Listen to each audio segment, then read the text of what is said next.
Hello, and welcome to 97.9 Unity Radio, the best sports talk show for mixed martial arts in all of Worcester and pretty much all of central Massachusetts, the 508. Coming to you, the MMA Report. I am your host, the best podcast host in the universe, Steve Cully. And with me, as always, my cohort, my Robin to my Batman.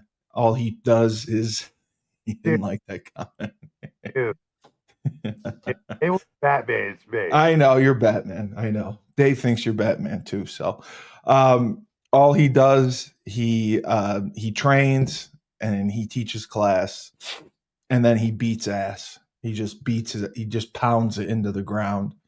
And unfortunately, he's leaving for Oklahoma for a couple days, so he won't be training and beating ass on Thanksgiving. So he'll get it.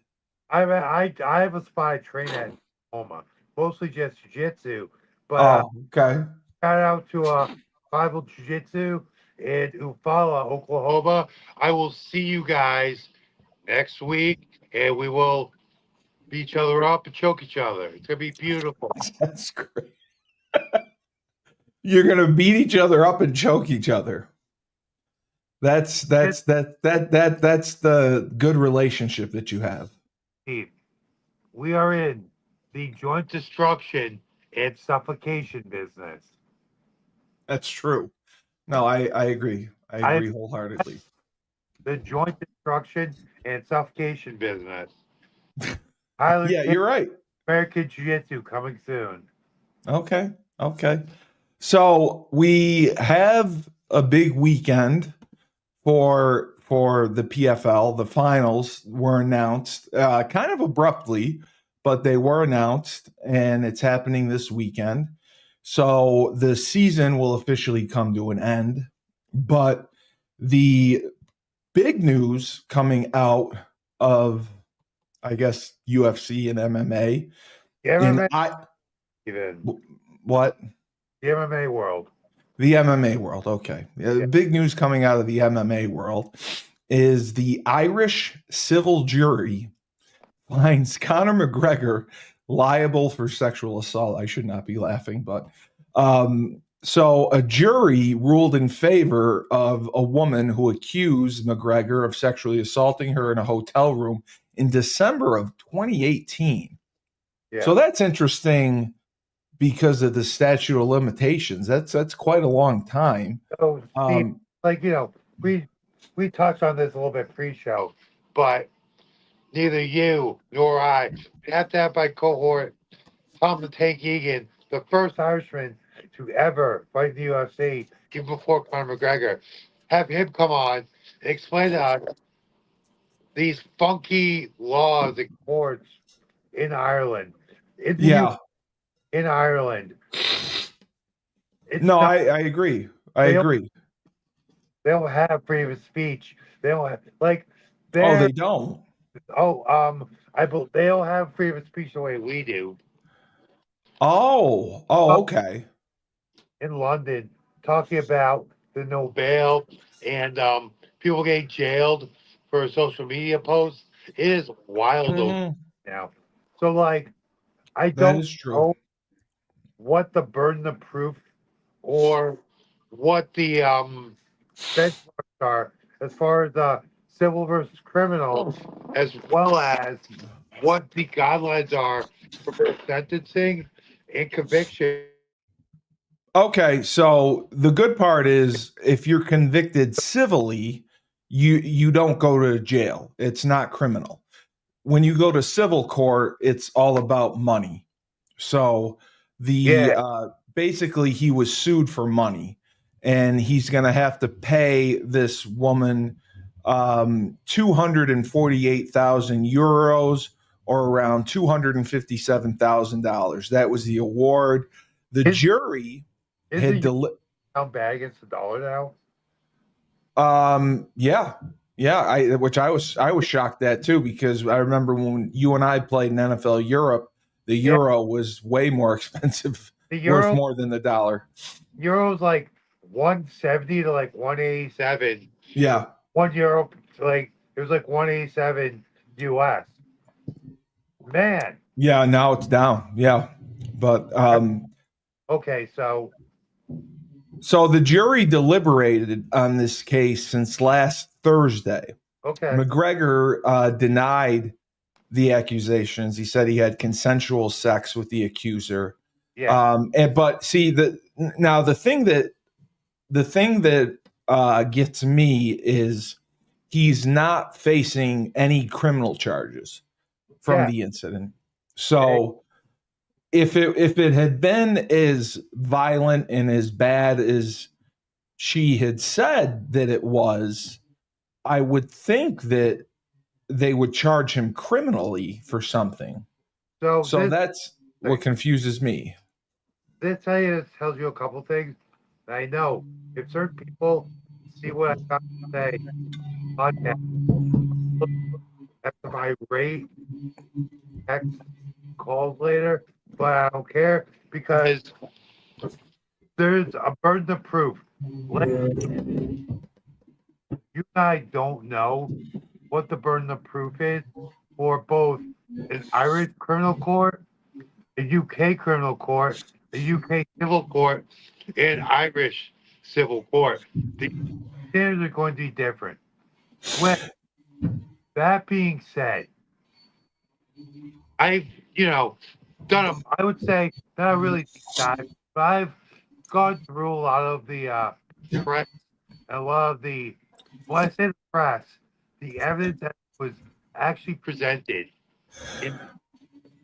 So there are certain things that really stand out about this. To me, the I agree. biggest thing, one, and I'm going to be going back and forth along the timeline here. Okay. But, and I'll take my glasses off for this one because you guys can see my eyes in this. One of the biggest things that stood out to me in this was that after the alleged assault occurred, there is feeling of the accused with McGregor elevator, they are in the theater, huddling like arm in arm with Conor McGregor, being very loved up and All right. what exactly the burden of proof is as far as the Irish civil court, Irish criminal court, UK civil court, and UK criminal court, because I'm not sure exactly where the jurisdiction lies there. With that being said, there's video surveillance time stamped after the alleged assault occurred with it's in an elevator With him where and her? what? With he and the accuser? Yeah, the accuser with Connor cuddling Oh. up on him, like slipping an arm around him, kissing on his neck, kissing on his face. Like I very much like I'm not here to victim blame. I am not here to say that women are lying when they make a statement of an assault occurring. But it's very Yeah. unlikely that after this violent rape that she alleged took place, that after that she would be like so warm and cozy and loving towards Mr. McGregor. Well, Like I know a lot of times they're in shock afterwards. that's not shock. Like shock but is you're yeah, you're numb. I get introverted it. and you Yes. don't want like you're just numb. Yeah. Yeah. I Not agree. she was like Yeah. she was like outwardly being affectionate towards Conor McGregor after the alleged assault takes place. Now, everyone reacts different. Different people do different things. But I find it highly unlikely that she'd be that affectionate towards Mr. McGregor after he had so violently assaulted her. Yeah. Apparently, the woman, she met McGregor at a Christmas party in Dublin. She accused him of forcing her onto a bed, choking her, making her fear for her life. A paramedic who treated the woman's injuries the next morning told the courtroom he had never seen such intense bruising on a victim. Now, McGregor, on the other hand, said that the sex was athletic and vigorous, but not rough. And he said that she never said no or stopped, and testified everything she was saying was a lie. It's a full-blown lie among many lies, he said when asked about the chokehold allegation.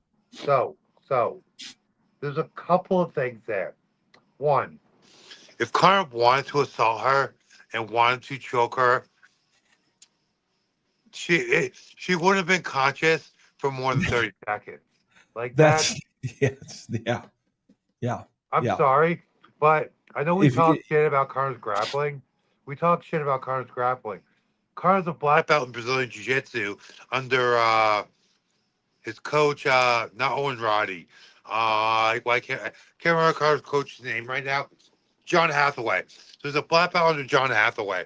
Conor McGregor is a legitimate black belt in Brazilian Jiu-Jitsu. It's just like most purple, like an accomplished blue belt or purple belt could put that woman to sleep in seconds. Now, I do not believe Conor when he is saying that the sex was not rough. I'm sure they got after it. I don't doubt that. I'm sure the words "choke me harder" came out of her mouth. Well, what's interesting, and I'm not sure how to take this. She apparently said he told her after all this, now you know how I felt in the octagon where I tapped out 3 times, referring to the UFC where he had to admit defeat, she said. I can't picture him saying that to her during a sexual encounter. So one thing about Conor McGregor is, especially in like this most recent incarnation that we've seen of him living this partying, flamboyant lifestyle. Correct. Yes. I don't see him revealing to a woman he met, then cheated on his wife with that night. He did. Yeah. Okay. Now you know how I felt. Conor's not one to talk about his defeat. He's not one to show weakness. He's a very boastful, prideful person. So I doubt he's going to. I mean, all signs point, especially with the video surveillance, I've already pointed out that she's being a little less than truthful. But I find that statement the least likely to have taken place. That's what I said when I read that statement. Like, I cannot picture him saying that. And then McGregor's lawyer basically thought the jurors had a bias against him, and he said, you may have an active dislike of him. Some of you may even loathe him. There is no point in pretending that the situation might be otherwise. I'm not asking you to invite him to Sunday brunch. I'm asking you to treat him fairly and with perspective. Absolutely. And I don't know that happened. I tend to agree. And Tyler, the jury was made up of 8 women and 4 men. So again, as this was a civil case, and we don't know. Yeah. Again, like you and I are not Irish or United Kingdom legal experts, but as it was a civil jury, it doesn't need. I assume it doesn't need to be a unanimous verdict. It probably just needs to be a majority. No, civils do have to be a majority. I mean, a unanimous. It does have to be unanimous. But is that UK standards or Irish standards for Yeah. American standards. Yeah, they have to be unanimous. Right. They have to be 100% unanimous. But if they deliberated since Thursday, you got to think Thursday, Friday, they're off Saturday, Sunday. It's Monday now, Tuesday. You know, they get in there, and a lot of times what happens is they'll take a preliminary vote, and Yeah. it could be 6-6 or 8-4, and then they argue their cases. And people who may have been supportive of McGregor are saying to themselves, well, Thanksgiving is right around the corner, I want to get this over with, I'm just going to side with the majority here. Yeah. So it's unanimous and not a mistrial. Exactly. And another thing that goes along with But that that's another thing that goes along with that public perception that I was referring to, it's very difficult for both the way Carter's behaved in public and the way he's been portrayed in public, portrayed as behaving in public. Because we're seeing it through a slanted lens of the media. Now, if he's been portrayed a certain way, but he's been either way, whether it's genuine or like skewed, he's been portrayed a certain way in the media. He has, especially in Ireland, where he's coming off losses, and a lot of Irish people are fed up with him. It's very hard for him. Are you serious? Oh yeah, very serious. He's very He's very disliked in Ireland? I don't know if he's disliked, but the public's grown a little weary of his antics. Wow. Okay. So, I did not know that. with that being said, either way, whether you're looking at, he's a very, very public person. It's gonna be very hard for him to get a non-biased jury. Yes. And listen, again, I'm not victim blaming, but I am pointing out human proclivity.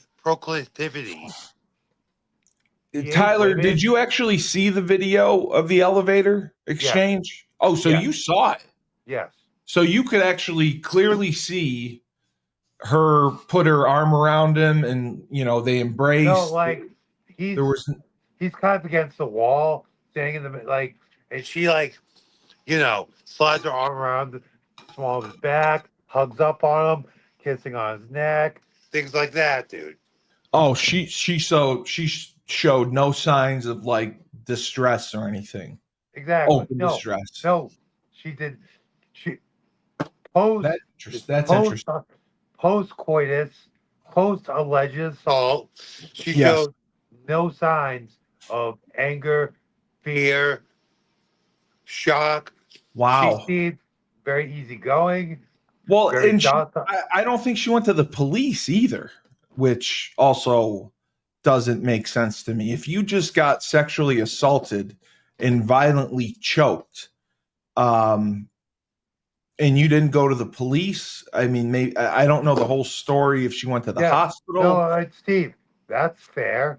Also, I don't want to seem biased, because I don't want to seem like super pro McGregor, because there's no way your toxic masculinity, I know. What's that? Your toxic masculinity. No, but the point I'm trying to make there is, let's look at it the other way. I mean, let's say that something did happen. She was in shock. I mean, different people react different ways. Yes. I'm not saying it's not possible for her to just go into shock and act like everything's normal, but it's just highly unlikely. Yeah. No. Again, yeah. And as far as I'm gonna play the other side here. For her behavior afterwards. As far as not reporting it to the police, a lot of victims are afraid to go to the police. No, they are. That's a very real thing. And Conor's super, he's not just a celebrity. He's a super celebrity. He's a mega celebrity. So that could have played into her decision not go to the police. These are all real possibilities. We can't just dismiss them because we like Conor. But with that being said, her behavior on videotape so soon after the alleged assault took place just paints the picture of being highly unlikely that the assault took place. I mean, Right. again, there's other factors in play here. Maybe she was in shock, scared, current celebrity status. There are those things to consider. But I think it's a lot more likely that she had a wild night with McGregor, realized how much she was worth, and thought, I could squeeze high six figures, low seven figures out of Connor, out of a jerk. She probably thought she had a settlement. And Connor, being Connor, said, F this, He I'm going to did. fight it. He did. He did. He said F this and it went to court. Yeah. So that's how it happened. And to be honest, I mean, he's going to pay $250,000. He appealed, so we don't know what's going to happen with that. Bro, the one thing I'll say about that aspect of it, this goes to prove Conor McGregor is a principled person because Yeah, he could have settled. all right, 500,000, like basically it's 500, like 500 or 600,000 American. That is nothing. No, it's Conor McGregor. 250,000 American. That is, oh yeah, because we were talking about the exchange rate. Yeah. That is chump change. Yeah, it's Conor nothing. McGregor. Yeah. That is a weekend bender. He spent more in lawyers' fees than he will on the settlement. That is Yeah. that's a weekend bender and a visa for Conor McGregor. Like Yeah, no, I agree. It's It's not just about the money. It's about the principle for him. He really strongly believed he didn't do anything wrong. He defended himself. He went to court. He lost, and now he either pays, wins the appeal, and moves on with his life. It's just another chapter with him. He's an odd cat. I mean, I really feel for his wife because, by all accounts, yeah, I didn't know that it was a amazing woman. Like she's shown herself to be an amazing woman. The way she supported him, the way she's a great mom, like, and the way she represents Connor. Like she's done nothing but make Conor McGregor look like $900 million as opposed to the 500 million or 100 billion. Like she makes Conor McGregor look like a good man, which by all accounts he isn't really. And like no, I mean I still think to this day when he threw the dolly through the bus that he should have never fought again in UFC. Bullshit.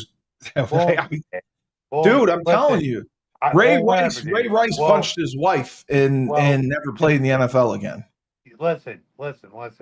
Ray, what's you're talking about the Ravens running back, right? Yeah. His wife.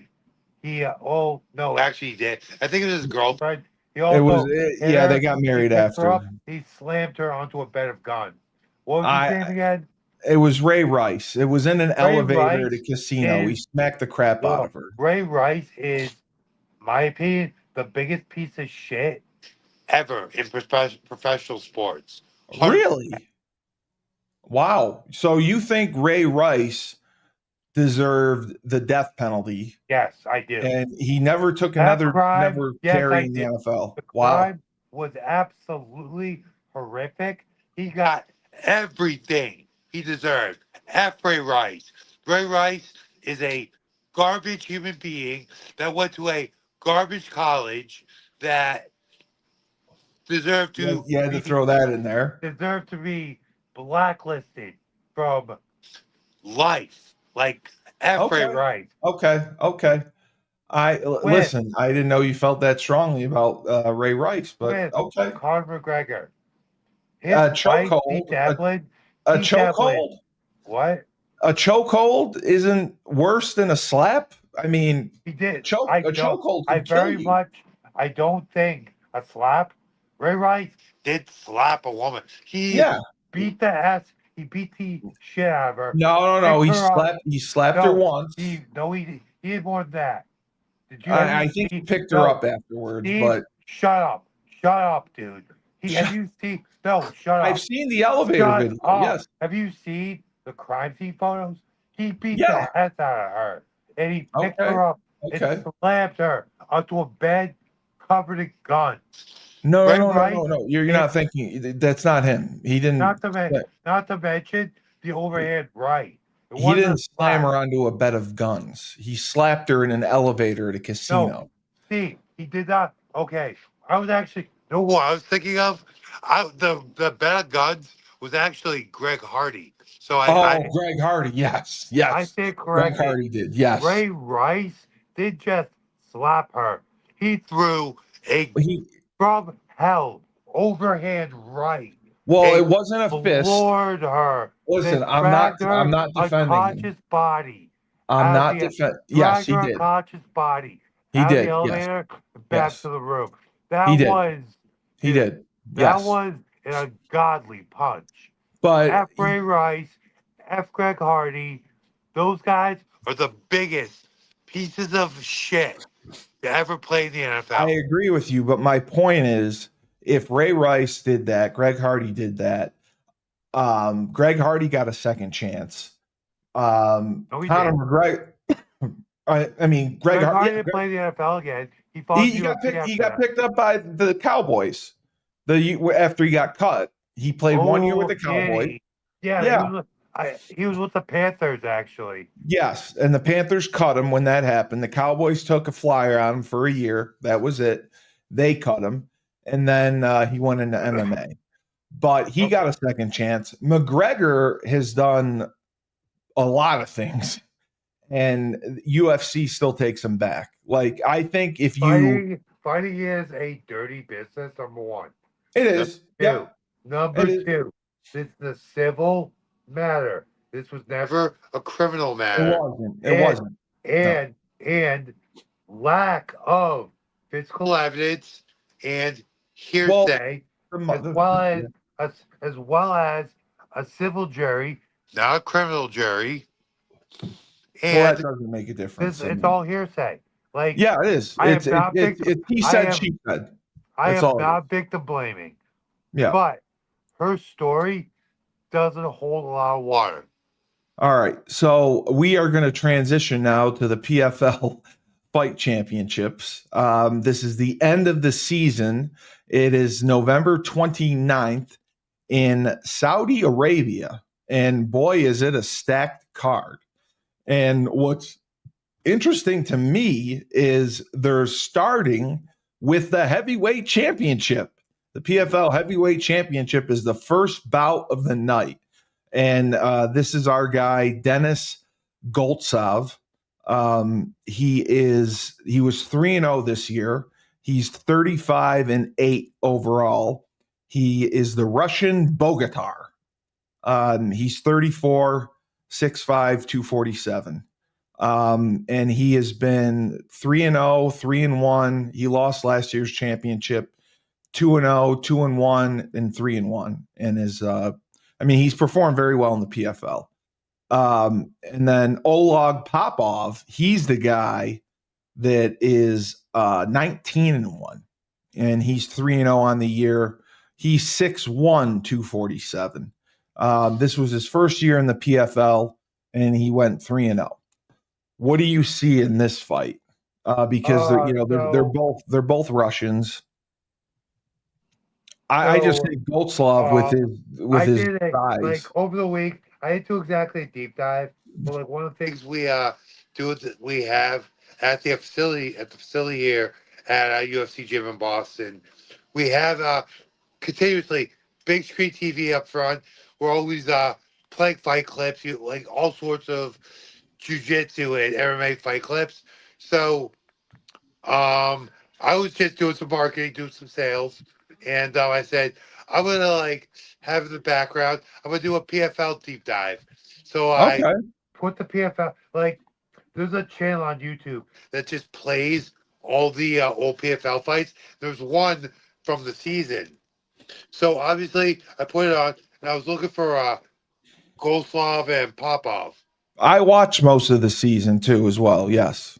It was very enjoyable. They actually look pretty similar, but I'm just looking at it. Okay, yeah. I'm going with Popov just because he's 19-1, and he's the striker. So there's a couple things about Popov. Very true to some of the best men ever to come out of Russia. He looks like the guy that shows up when your septic system backs up. You gotta call the plumber. Like he looks like that Yeah, guy. he doesn't have. Yeah, he doesn't have the He body. I looks get that. he he looks like that guy. He But does. let me He's got a little tell belly. Yep. let me tell you, great striker number one. But isn't Dude, Goldslav the better wrestler? probably, but Yeah. Popov can wrestle. Like watching his fights, he can wrestle. Watching his striking, he did think is very unique to Russian fighters. He throws something called a casting punch, very common among the fighters with a sambo background. The way it goes is they punch and they throw real wide. They get their shoulder in front, and the fist kind of trails behind. It creates like a whipping effect, and Right. boom, you hit these really big hooks from all sorts of crazy angles. So his straight striking, his kicks seem very precise to very precise. His casting punch is a thing of beauty, though. His striking, just watching his fights, I got a very Fedor Emelianenko kind of feel to his Wow, that's a striking. big. That's a big comparison right there. Wow. So, I mean, I'm not gonna say always Fedor, but his style of fighting is fairly similar to Fedor Emelianenko. I haven't seen as much of his ground game, but that strike game and that beautiful casting punch, um, and the fact that much like some of the best heavyweights ever come out of Russia, Fedor Emelianenko, Sergey Karatanov, he looks like you're effing plumber, bro. Like But he's gonna knock the I hell out of just you. I'm very impressed with him, his skill set, and also similar to Fedor Emelianenko, his expression never changes. He brings stoic to a Right. level. Brings So stoic to a new level. is it a knockout in the third round? Tell you what, Steve, you kind of just took the thought right out of my head. I'd say like second, third. I'd probably say Yeah. third round knockout. I Because I wasn't sure. I don't want to take anything away from Golslav because Golslav's been super impressive, but Yes. he's in both his striking and his wrestling. He seems almost Americanized. Yes. Yes. He's got a very nice forward pressure kind of style. And his strikes are precise. He's rangier, but Yep. He's longer. Right. I think Popov or Golslav rather is gonna be able to get inside his range and hit Right. those passing punches. It's gonna be a problem for Now, Popov. Tyler, are all these fights 5 rounds because Yeah, they're champion? Okay. I All right. believe so. I believe they are too. I was just double checking. The next fight is the PFL Lightweight Championship with your favorite, Brett Primus versus Godzi. I'm not going to try to say his last name again. They're both 3-0 coming into this. Primus is 15-3-0, and Godzi's 23-4-2. Brent is 5'10", Godsi's 5'8", and they're both 155. They're both 3-0 on the year. Yeah. So for the lightweight championship. But Godzi was I mean, I've watched him and he just has a high motor. Like I've just seen him with a high motor. He just keeps coming. This is his second season in the PFL. He didn't do well actually, he fought in 2019 in the PFL, and this is his first time back. He didn't do well in 2019, but he got it together this year. He's only 31 years old, so he may bring it. And Primus, 15-3, but he's older. He's 39. Yeah. And this is also his first, as we talked about, his first season in the PFL. Yeah. And I can't remember if he cost you money or you won money. He cost me money. He cost you money. That's what it was. So what do you see here? All right. Right. So you look at Ghazi's, you look at Rabanov, Ghazi Rabanov, Rabanov, Rabanov, Rabanov. You look at Rabanov. Ghazi's resume.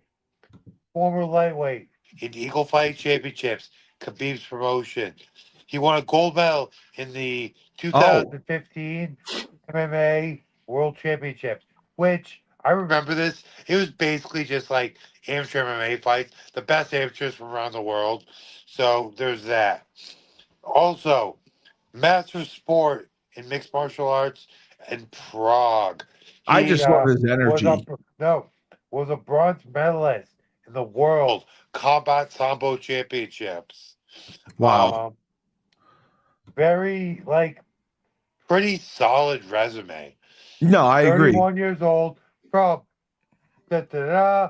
Dagestan. Like this is, and also Southpaw. He is Right. one tough customer. Yeah, he's just high energy, high motor. Yeah. He's got quick hands, and I just, Brent's older. He God bless him. He's went on a run, going 3-0. I just think the Cinderella story comes to an end here. Yeah. Godzi, And Godzi knocks him out. look at Godzi. His last win versus Michael Dufort, the gentleman that choked out that bum Luis Pena. Yeah. Friggin' just that jerk off of a bum. Right.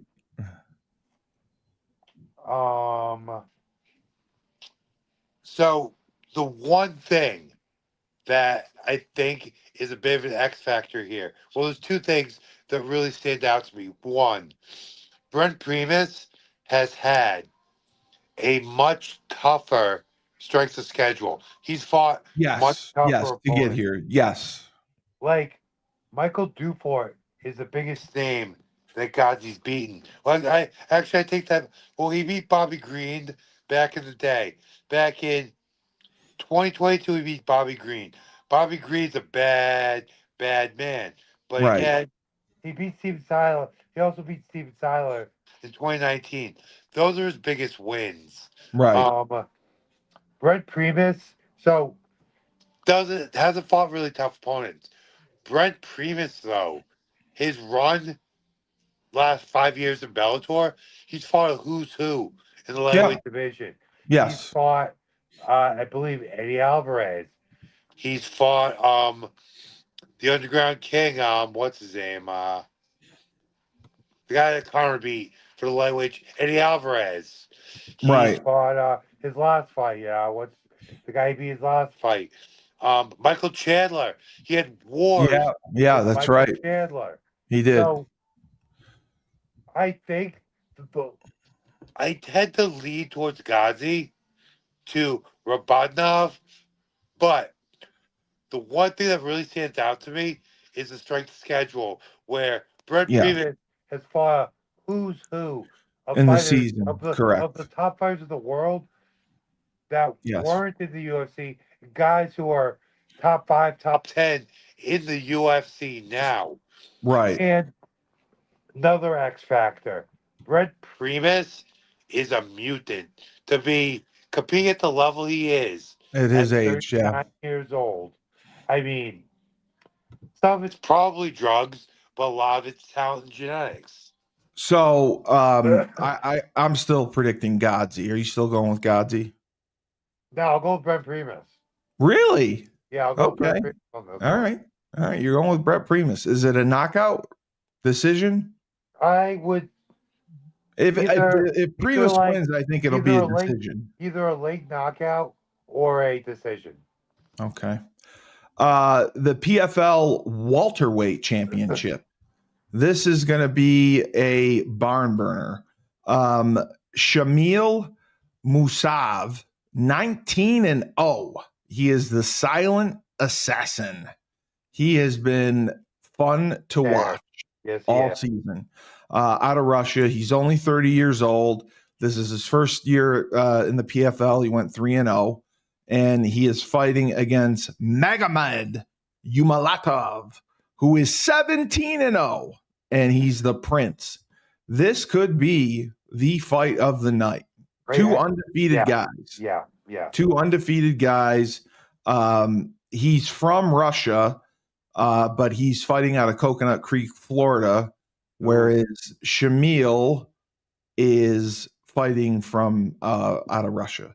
So I just man, I really like Magomed. I just from watching him, he again, the energy, the intensity, he's all over you. He's like a spider monkey. He's all over you. The pace that he goes with. No, they're both undefeated, but just now glancing at their list of opponents, Godzi, I can't pronounce any of the names on his list of opponents. Number one, number two. With that being said, there's not one recognizable name on his list of opponents. Then we go over to Magomed. Magomed has wins over Nyman Gracie, Brennan Ward, Andre Korzakov. Okay. So again, you're right. And that's his last 3 fights. Yeah, so, Gracie, I remember. Perspective. Nyman Gracie, top 5, top 10 Bellator for years. I fought hard at Bellator where Nyman was fighting his first fight for Bellator back in 2016. Nyman is a G. Nyman is a name. Nyman is a tough fight, tough night for anyone. Brennan Ward. I just remember the Gracie fight was great. By far, Brennan awesome. Ward. By far, talent-wise, one of the best fighters I've ever seen.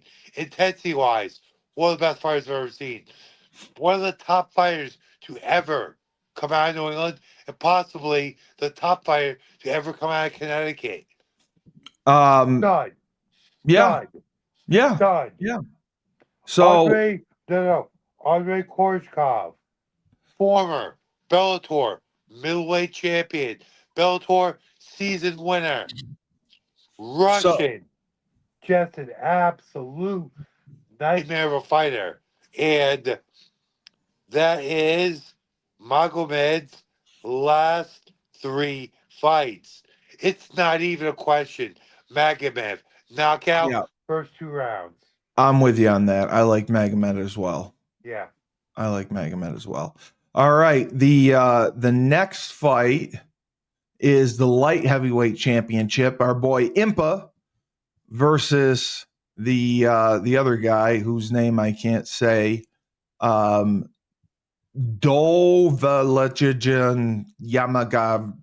Yamayurov.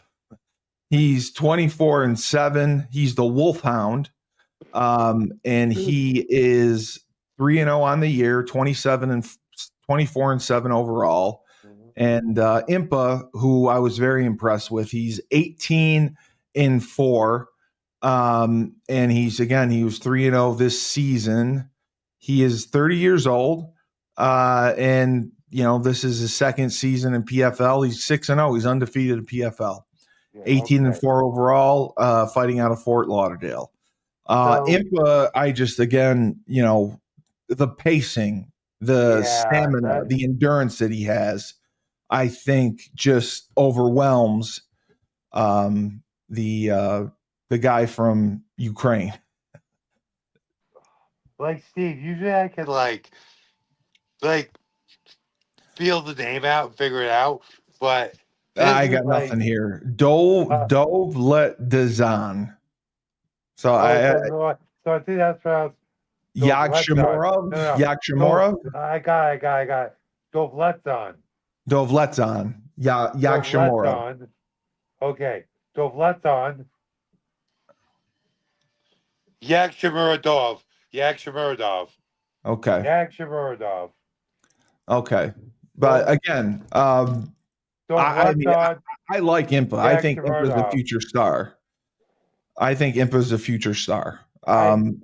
seen him fight twice. So Impa's looked great. Looking at Dovletzon's resume here. Best win versus Rafael Carvalho back in 2022 in Bellator. He lost to Carl Albertson, who I met in Japan, fought the same card as him in Japan. Very good fighter. Also lost to Corey Anderson, who Bellator stole from the UFC. The UFC didn't really want him, but Corey was on the same season as the Ultimate Fighter I was. Corey is, and he was the boogeyman of that season.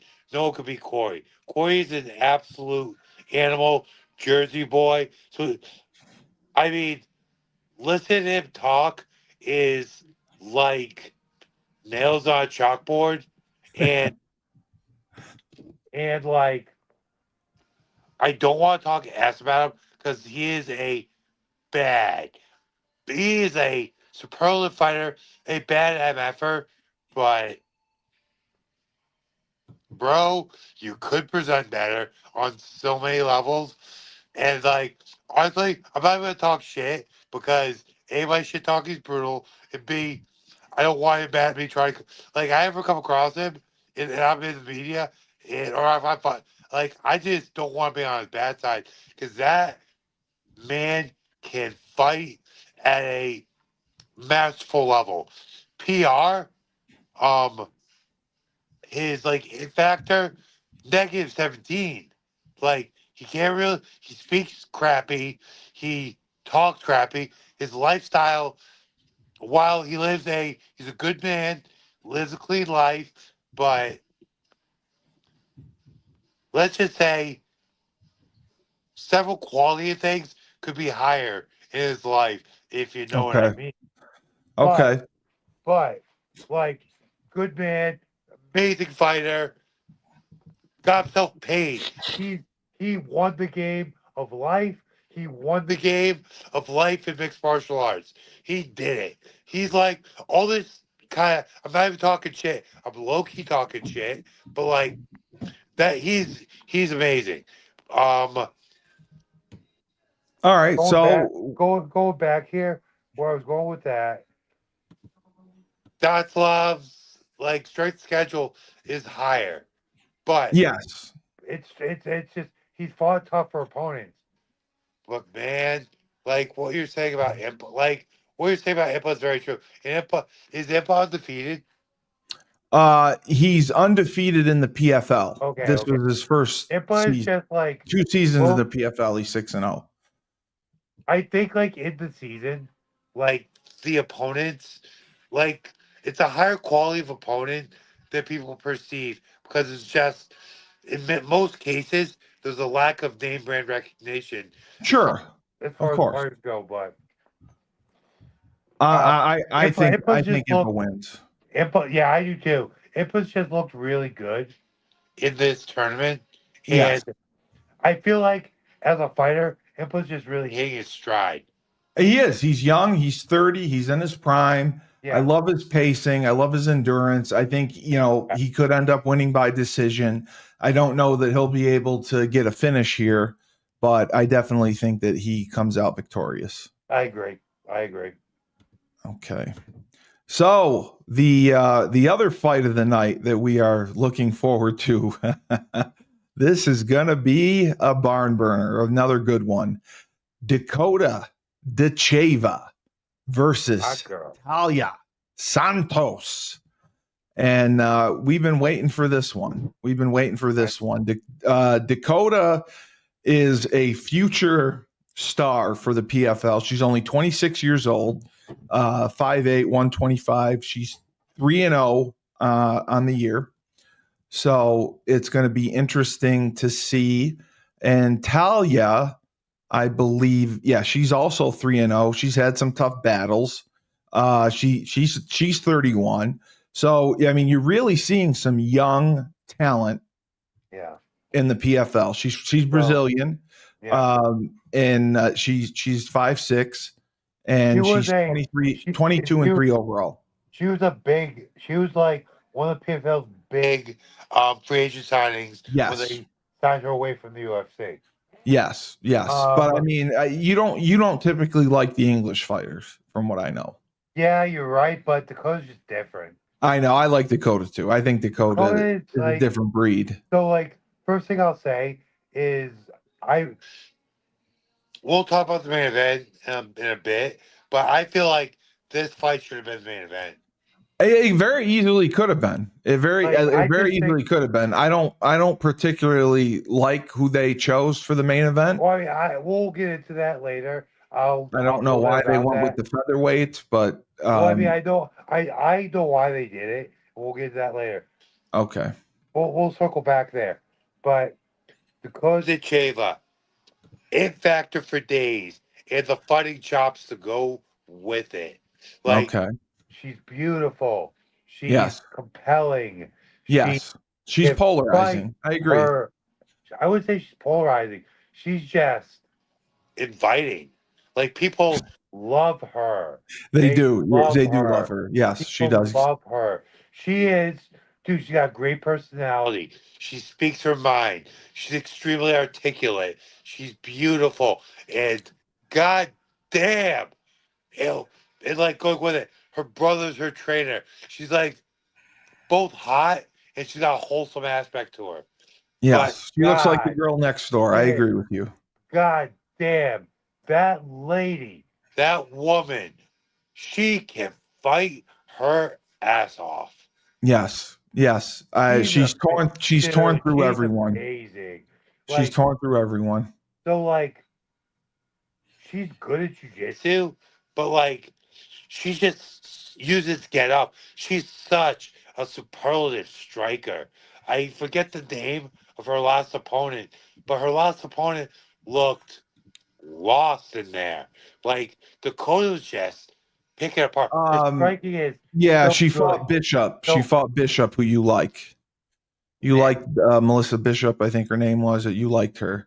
But not like I like Talia, though. No. Not like I like Dakota, rather. So Tyler, we got about 6 minutes left. I want to have time for the main event. What do you think here? Right. Dakota Cheva by knockout, second round.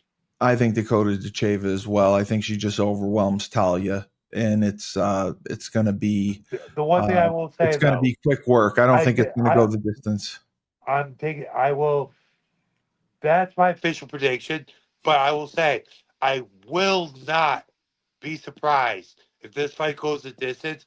Like, I think one thing is happening with Dakota getting all this attention is people overlooking Talia. She could. She's a top 10 fighter in the UFC flyweight division. She's a bad B. Correct. That girl can fight. Like, I will not be surprised if this is a dog fight. It will be. It will be. I see it going to a decision or Dakota getting a finish with a knockout, to be honest. Yeah. But now we turn to the main event. It is an interesting choice for the main event. It's the featherweight. It's with 34-year-old Brendan Loughnane. He's 30-5. He's had a great record. He's 3-0 on the year. He's a former PFL champion. He won it in 2022. Last season, he did not fare well. He was 1-1 and out of the tournament, but he rebounded to go 3-0 for this year. And then he is against our guy, Timur. I don't know how to say his last name, but he is Russian. Kizriv. He's the spinning back fist guy, isn't he? Kizriv. Yeah. Was he the spinning back fist guy? I am not. Or was that you? No, that was UFC. I'm sorry. Yeah. No. You're thinking about Shower Bullet. They hit the double spinning back. Yeah, that's the greatest thing ever. That's Shower Bullet. That's going to be the knockout of the year for sure. Yeah, that was by Shower Bullet. So I first of all, Timur is undefeated. Loughnane, I mean, he is undefeated, but he's 30-5 overall. He was 1-1 last year. I think it could be a good fight. I don't think it should have been the main event. And you seem to have some insight as to why it was chosen as the main event. And what are your thoughts? So Brendan Laughlin, he's a long time PFL vet. Just Okay. Yes, he is. looking at his record, he's been in the PFL since 2021. Yeah.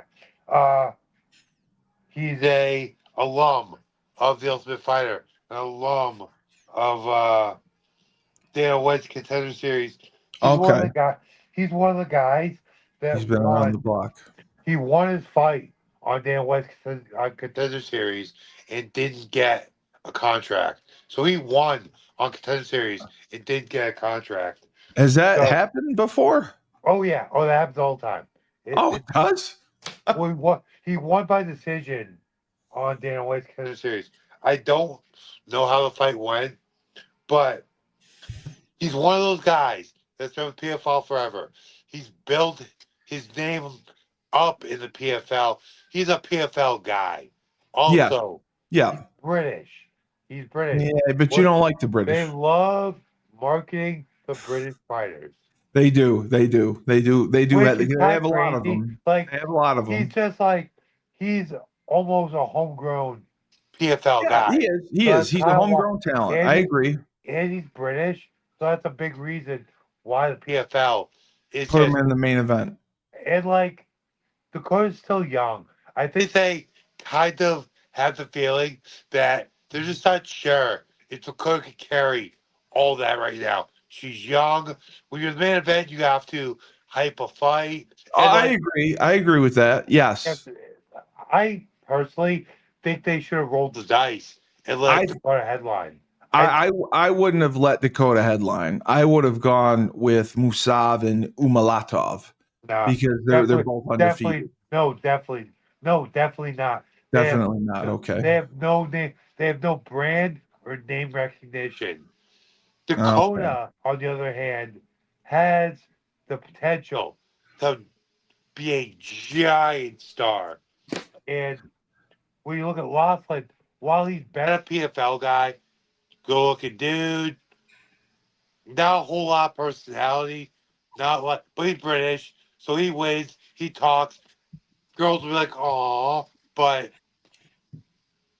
I don't know. I'm not gonna talk shit, but I really think that PFL dropped the ball a little bit, not putting Dakota in the main event.